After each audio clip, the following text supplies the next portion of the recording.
Hello my friend, welcome back to my channel to a new video. আমি Sonai, twins মম ওয়ার্ল্ডে তোমাদের স্বাগত। তা আজ এসে গেছি স্বপ্নবীথি পার্কে। এটা হচ্ছে নৈহাটিতে।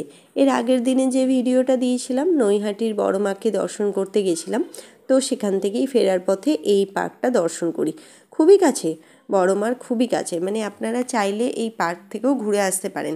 হয়তো সকাল সকাল আপনাদের পুজোটা কমপ্লিট হয়ে গেছে, কোথায় বসবেন, একটু জিরোবেন, বা আমাদের মতন ছোট বাচ্চা আছে তাদেরকে নিয়ে একটু সময় কাটাবেন, তো এখানে আসতে পারেন।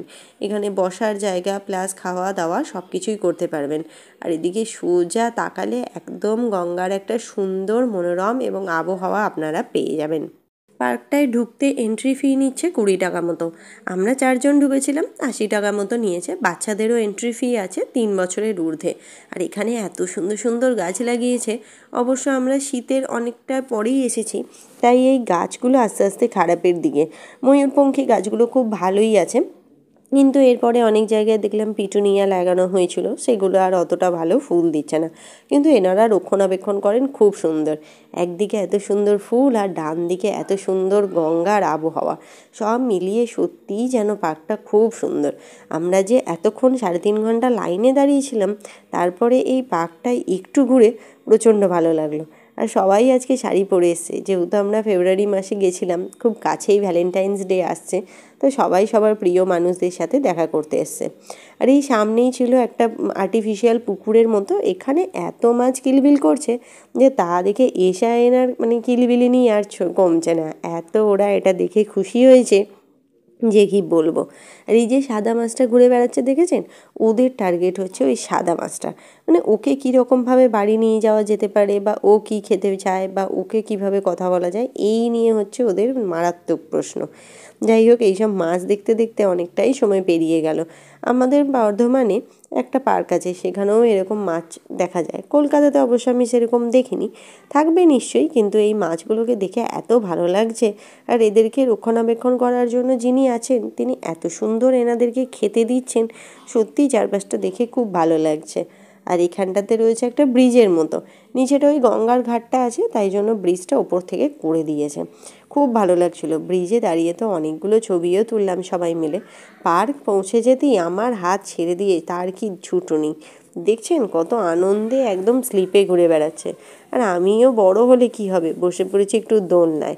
ওই যে ক্যামেরাটা একটু দুলছিল দেখে বুঝতে পারলেন না যে আমি একটু দোলনায় চেপেছি। বড় হলেও এই ছোট ছোট দোলনাগুলোকে যেন ছাড়া যায় না। আর অনেকক্ষণ দাঁড়িয়ে থাকার জন্য আমারও শরীরটা একটুখানি ক্লান্ত লাগছিল, তাই ভাবলাম এখানটাতে একটু বসে একটু আরাম করে নিই। আর এদের যা কথাবার্তা বলার শব্দ, তাই আরাম করা ছেড়ে এদেরকেই দেখতে এলাম ক্যামেরা নিয়ে। এদের আসলে খাবার সময় এদেরকে খাবার দেওয়া হয়েছে, আর সবাই সেটা নিয়ে ব্যস্ত হয়ে পড়েছে যে কে আগে খাবে কে পরে খাবে। আর নিজেদের মধ্যে একদম খেতে বসে গল্প জুড়ে দিয়েছে। খুব ভালো লাগছিলো। খেতেও টাইম মতো দেখলাম। আর এই যে পাখিটা, এটা জানি না, আমার দেখে তো মনে হলো এটা পেঁচা। অবশ্য এর সামনে কোনো রকম কোনো নাম লেখা ছিল না। এরা চুপ করে 3 জন অনেকক্ষণ ধরে একই জায়গায় দাঁড়িয়ে আছে। আর তার পাশে যিনি রয়েছেন তিনি প্রচণ্ড ব্যস্ত। দেখুন গোটা খাঁচায় উনি একা, আর এদিক থেকে ওদিক দৌড়াদৌড়ি করছেন কন্টিনিউ। যতক্ষণ আমি দাঁড়িয়ে আছি দেখছি ও শুধু ঘোরাঘুরি করছে, আর ওর খাবার ওদিকে ছড়িয়ে পড়ে আছে।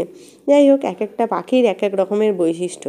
ঠিক এক একটা মানুষের যেরকম এক এক রকমের বৈশিষ্ট্য হয়, তেমনি এক একটা পাখিরও এক এক রকমের বৈশিষ্ট্য।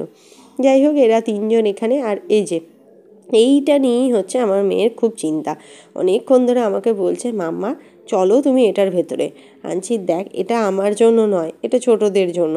কে শোনে কার কথা? আনলাম আমি বাইরে দিয়ে দিয়ে হাঁটছি, তুই ভেতর দিয়ে দিয়ে হাঁট। কিন্তু ও তো আমার কথা শোনার পাত্রী নয়, তো আমাকে নাকি যেতেই হবে।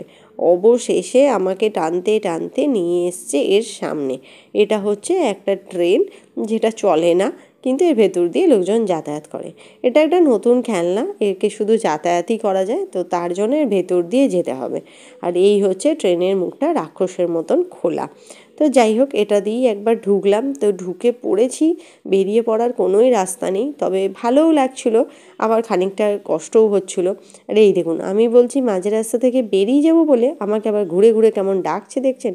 চলুন পুরোটা আগে চলুন তাহলে পুরোটা আগে কমপ্লিট করি, তারপরে আবার আস্তে আস্তে বেরিয়ে যাব। দেখতে দেখতে টাইমটাও অনেকটাই হয়ে গেল, ওই 3:30 মতন বাজছে। বাড়ি যেতে যেতে এখান থেকে 1-1.5 ঘন্টা মতন টাইম লাগবে। আর ওর বাবা ওই যে দূরে বসে আছে ওই যে দোলনাটা আছে ওখানে। আমার পরে অবশ্য ওরই টার্ন, ওকেও ছাড়েনি, ওকেও নিয়ে এসছে। তবে ওটার ভিডিও করা হয়নি, আমারটাই ভিডিও করেছি। যাই হোক, এবার বলছে নাকি ওই দিকে যাবে। ওই দিকে আবার কিছু কিছু নতুন খেলনা আছে। বললাম আমার দ্বারা আর সম্ভব নয়, তো এবার বেরিয়ে চলি। তো এখানেও আবার এক ধরনের পাখি রয়েছে, এটা বুঝতে পারছি না কি পাখি। তো এই পাখিটাও রয়েছে এখানেও। এরকম ধরনের গোটা পার্কে অনেক কিছু আছে। আমি তো আপনাদেরকে প্রায় অর্ধেকটা পার্ক দেখালাম, এরপরেও আরও এত কিছু আছে যে দেখে শেষ করা যাবে না। আমি বললাম এইটাতে চাপবি? বললো যে না, এই রাইডটাতে আর চাপবো না, নতুন একটা কিছু রাইডে চাপবে। ঠিক আছে, অনেক রকম রাইড আছে, যেটাতে ভালো বুঝবি তাহলে সেটাতেই চাপ। তো এই বলতে বলতে মোটামুটি আমরা বেরিয়ে পড়েছি। সামনে একটা পাখির খাঁচা ছিল, ওঠা নিয়েই ওর বাবার সাথে কিছুক্ষণ কথাবার্তা চলছিল। আমি ওকে বলছি যে তুমি একটা পাখি নেবে? তো আমাকে বলছে পাখি নিয়ে তো তুমি তো সেই খাঁচাতেই রেখে দেবে। অবশ্য আমি আর ও দুজনেই খাঁচায় বন্দি পাখি খুব একটা পছন্দ করি না। দুজনেরই মনে হয় পাখি যতটা বাইরে উড়বে ততটাই ভালো। যাই হোক, বন্দি জীবনের থেকে তো মুক্ত আকাশ অনেক ভালো, তাই না বলুন? যাই হোক, আর এই নিয়েই দুজনের কথোপকথন চলছিল। এইখানে যে হলুদ পাখিটা আছে ওটা নেবারই আমার প্রচণ্ড ইচ্ছা ছিল। এইসব নিয়ে কথা। অবশ্য পাখি টাখি আর কিছুই নেবো না, আর কাউকেই আমি খাঁচায় বন্দি জীবনটা দিতে চাই না। সবাইকেই চাই একটা মুক্ত বাতাস দিতে। আর ও বলছিল ওদের বাড়িতেও নাকি পাখি ছিল, সে নাকি ছাড়াই থাকতো। অবশ্য তাকে বিড়ালে টেনে নিয়ে চলে গেছে। কোনো পোষ্য জিনিসকে যখন কেউ মেরে দেয় তখন সত্যিই মানুষের মতনই কষ্ট হয়। তাই আর এই নতুন মায়ায় নিজেকে জড়াতে চাইছি না। আজকের মতো ভিডিওটা এতটাই। দেখা হবে পরবর্তী কোনো একটা নতুন ভিডিওতে। আর আপনারা কোথা থেকে আমার ভিডিওটা দেখছেন একটু কমেন্ট করবেন। আজকের মতন বাই।